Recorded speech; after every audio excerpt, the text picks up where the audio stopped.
Hello बच्चों, कैसे हैं आप सभी। होप करती हूँ कि सभी बहुत अच्छे होंगे। मैं आप लोग के लिए लेकर आई हूँ हिंदी का मॉडल पेपर सेट 1। तो देख सकते हैं आप, बिना देरी के चलिए शुरू करते हैं क्योंकि पेपर करने में बहुत टाइम लगता है। मॉडल पेपर ये फर्स्ट वन है, सेट 1 है, जिसमें से आपको बहुत सारे क्वेश्चन आपके एग्जाम पेपर में देखने को मिलेंगे। पूर्णांक 80, 3 घंटे का पेपर है। ये सारे निर्देश है जिसे हम नहीं पढ़ रहे हैं, ठीक है, क्योंकि निर्देश आपको पता ही है कि क्या है। क्वेश्चन नंबर दिया है कि कौन सा आती लघुत्तरी है वो बताया है। तो वो तो ऐसे भी पता चल जाता है। हमारा फर्स्ट क्या है, सही विकल्प चुनकर लिखिए। तो कबीर को हजारी प्रसाद द्विवेदी ने कहा है। क्या कहा है कबीर को हजारी प्रसाद द्विवेदी ने? तो भाषा का डिक्टेटर। क्या कहा है? भाषा का डिक्टेटर कहा है। तुलसीदास के अनुसार पेट की आग को कौन बुझा सकता है? तो तुलसीदास के अनुसार पेट की आग को राम बुझा सकते हैं। नेक्स्ट हमारा क्या है, संस्कृत साहित्य के कवि कालिदास ने शिरीष के फूल को माना है। क्या माना है? शिरीष के फूल को कोमल। क्या माना है? कोमल। संस्कृत साहित्य के कवि कालिदास ने शिरीष के फूल को कोमल माना है। नेक्स्ट, मोहनजोदाड़ो में के अजायब घर में तैनात व्यक्ति का नाम था। क्या था तैनात व्यक्ति का नाम? अली नवाज। क्या था? अली नवाज। नेक्स्ट, अली नवाज ये रहे, ठीक है। फिर टीवी पर प्रसारित खबरों में सबसे महत्वपूर्ण है। टीवी पर प्रसारित खबरों में सबसे महत्वपूर्ण क्या है? Visual, bite, net. तो ये तीनों जरूरी है, तो उपरोक्त सभी।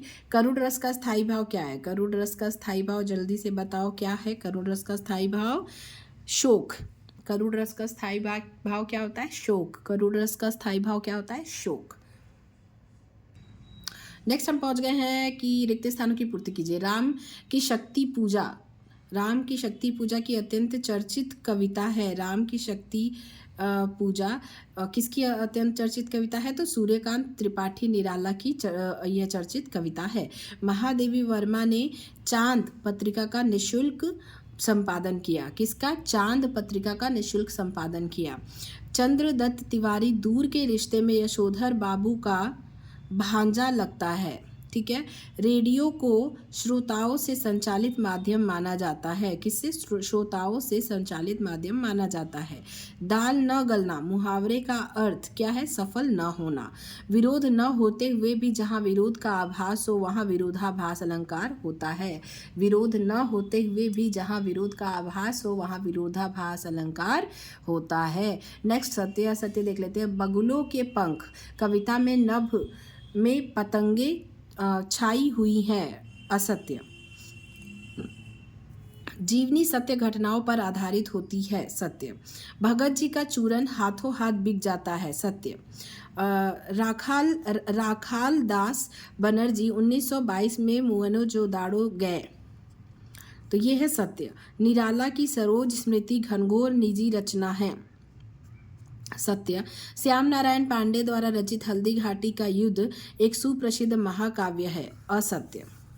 नेक्स्ट, सही जोड़ी बताइए। रुबाइयाँ, तो रुबाइयाँ का क्या होगा हमारा? फिराक गोरखपुरी। रुबाइयाँ का क्या होगा? फिराक गोरखपुरी। समता का क्या होगा? नियामक सिद्धांत। सिल्वर वेडिंग का क्या होगा? यशोधर बाबू। यशोधर बाबू। कविता का पहला उपकरण क्या होगा? शब्द। कविता का पहला उपकरण शब्द। कुलाधिपति का क्या होगा? तकनीकी शब्द। कुलाधिपति क्या है? तकनीकी शब्द है। विभत्स रस का स्थायी भाव क्या होगा? जुगुप्सा। विभत्स रस का स्थायी भाव जुगुप्सा। राजभाषा क्या है? सरकारी कामकाज की भाषा को राजभाषा कहते हैं। नेक्स्ट हमारा क्या है? एक शब्द या वाक्य में उत्तर लिखिए। तो तुलसीदास स्वयं को क्या कहलवाना पसंद करते थे? राम का गुलाम। फिर भक्तिन लेखिका को भोजन किस बर्तन में देती थी? फूल की थाली में। सिंधु घाटी सभ्यता में कौन से फल उगाए जाते थे? सिंधु घाटी सभ्यता में खजूर और अंगूर। किसी घटना, समस्या या मुद्दे की गहन छानबीन और विश्लेषण को क्या कहते हैं? तो क्या कहते हैं? 1/3। फिर क्या है? अनुच्छेद लिखने से पूर्व क्या कर लेना चाहिए? तो अनुच्छेद लिखने से पूर्व ये 4th नंबर का आंसर गलत बताया मैंने अभी। फोर्थ हमारा किसी घटना, समस्या या मुद्दे की गहन छानबीन और विश्लेषण को क्या कहते हैं, तो उसे कहते हैं विशेष रिपोर्ट। क्या कहते हैं? विशेष रिपोर्ट। फिर अनुच्छेद लिखने से पूर्व क्या कर लेना चाहिए? अनुच्छेद लिखने से पूर्व रूपरेखा एवं संकेत बिंदु आदि बना लेने चाहिए। रूपरेखा और संकेत बिंदु आदि बना लेने चाहिए। नेक्स्ट हमारा है सामान्यतया संक्षेपण मूल कथन का कौन सा भाग होता है? सामान्यतया संक्षेपण मूल कथन का कौन सा भाग होता है? तो ये होता है हमारा 1/3 भाग, यही उसका आंसर है। बिंब का शाब्दिक अर्थ बताइए, तो मूर्त रूप प्रदान करना। बिंब का शाब्दिक अर्थ क्या होता है? मूर्त रूप प्रदान करना। नेक्स्ट हमारा है भक्ति काल की निर्गुण प्रेम मार्गी शाखा की 2 विशेषताएं लिखिए। तो भक्ति काल के निर्गुण प्रेम मार्गी शाखा की 2 विशेषताएं हम देख लेते हैं। तो इसमें देख लेते हैं भक्ति काल की निर्गुण प्रेम मार्गी शाखा की, इसमें 4 विशेषताएं दिया है, 2 पूछा है। इस काल के काव्य में कला पक्ष के अतिरिक्त भाव पक्ष भी सबल है। प्रमुख छंद, दोहा, शोठा एवं चौपाई का प्रयोग किया गया है। अवधी और फारसी भाषा का प्रयोग है तथा मसनवी शैली है। कवि कुतुबन, मंजन एवं जायसी ने प्रेम गाथाओं को काव्य रूप में गूंथ लिया। तो ये इसके 4 विशेषताएं हैं। नेक्स्ट हमारा क्वेश्चन क्या है? प्रगतिवादी कविता की 2 विशेषताएं लिखिए। ये अथवा में है, तो आपको या तो ये लिखना है या तो ये लिखना है। इसके बाद क्या है? शीतल वाणी में आग के होने का क्या अभिप्राय है? क्या है? शीतल वाणी में आग के होने का क्या अभिप्राय है? शीतल वाणी में आग के होने का क्या अभिप्राय है? तो उपयुक्त पंक्ति का आशय यह है कि जहाँ एक और कवि जब अपने गीतों एवं रचनाओं का स्वस्वर पाठ करता है तो उसकी वाणी सुनने वालों को अत्यंत कोमल और मीठी लगती है। संवेदनशील हृदय से निकले कवि के उद्गारों में शीतलता होती है, किंतु वास्तविकता में कवि के गीतों में उसका विद्रोह स्वर छुपा है। ऐसे में उसकी वाणी बाहर से शीतल होते हुए भी स्वयं में क्रोध की आग को समेटे रहती है। तो इसे क्या कहते हैं? शीतल वाणी में आग का होना। नेक्स्ट अथवा में इसका क्या क्वेश्चन दिया है? अस्थिर सुख पर दुख की छाया। पंक्ति में दुख की छाया किसे कहा गया है? तो ये आपको अथवा में है, तो इसमें से ये या ये करना है। नेक्स्ट नाटक के तत्व लिखिए। तो नाटक के तत्व क्या क्या होते हैं?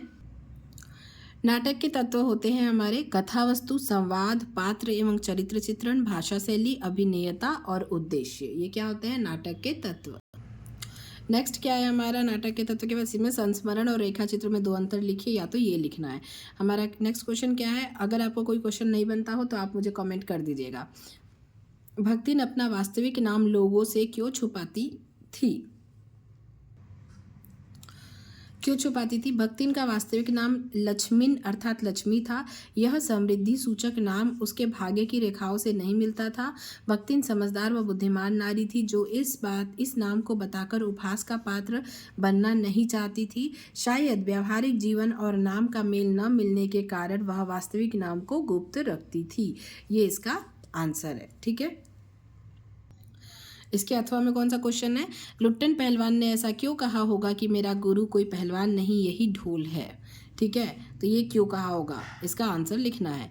जूझ शीर्षक के औचित्य पर विचार करते हुए यह स्पष्ट करें कि क्या यह शीर्षक तथा कथानायक की शीर्षक कथानायक की किसी केंद्रीय चारित्रिक विशेषता को उजागर करता है। ये क्वेश्चन का आंसर लिखना है। अथवा यशोधर बाबू की पत्नी समय के साथ ढल सकने में सफल होती है लेकिन यशोधर बाबू असफल रहते हैं, ऐसा क्यों? तो इस क्वेश्चन का आंसर लिखना है। नेक्स्ट हमारा है कहानी में भाषा शैली का क्या महत्व होता है? या फिर अथवा में है ध्वनि और प्रकाश का नाटक में क्या महत्व होता है। उसके बाद क्वेश्चन नंबर 12 है विपरीतार्थक शब्द युग्म क्या होते हैं, उदाहरण सहित लिखिए। तो ये आपको लिखना है, उदाहरण भी देने हैं। या फिर अथवा में है अर्थ के आधार पर वाक्य कितने प्रकार के होते हैं। इनमें से जो भी क्वेश्चन का आपको आंसर चाहिए क्वेश्चन नंबर डाल दीजिएगा और कमेंट कर दीजिएगा, तो मैं वो उसका आंसर आपको बता दूंगी। निम्नलिखित वाक्यों को शुद्ध करके लिखिए। उसके पास केवल मात्र 200 रुपये हैं, तो इसका क्या होगा? उसके पास मात्र 200 रुपये है। पिता का पुत्र में विश्वास है, तो इसका क्या आंसर होगा? पिता को पुत्र पर विश्वास है। इसके बाद क्या है?